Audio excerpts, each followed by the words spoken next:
delegation of Moldova to take the floor.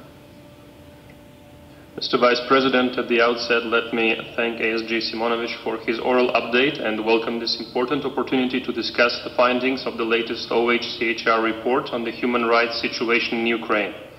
Mr. Vice President, while acknowledging the decrease in the number of civilian casualties in the east of Ukraine over the past 3 months, we remain deeply concerned with the worrisome situation of civilians living in the conflict-affected areas, especially in the areas controlled by armed groups who continue to struggle with a complete absence of due process and rule of law, arbitrary detention, torture, restrictions to the freedom of movement, and no access to redress mechanisms, as highlighted by the report.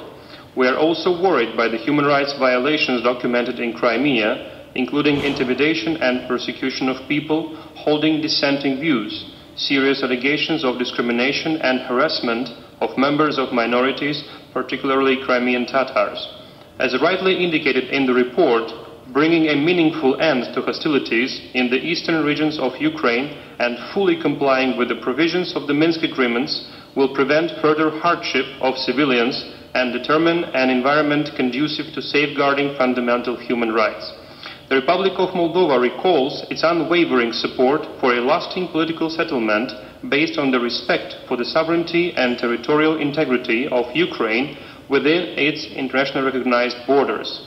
Mr. Vice President, we congratulate the Ukrainian government for steps undertaken to strengthen human rights protection, including by adoption of a plan of action for the implementation of the National Human Rights Strategy and improving its legislation on internally displaced persons.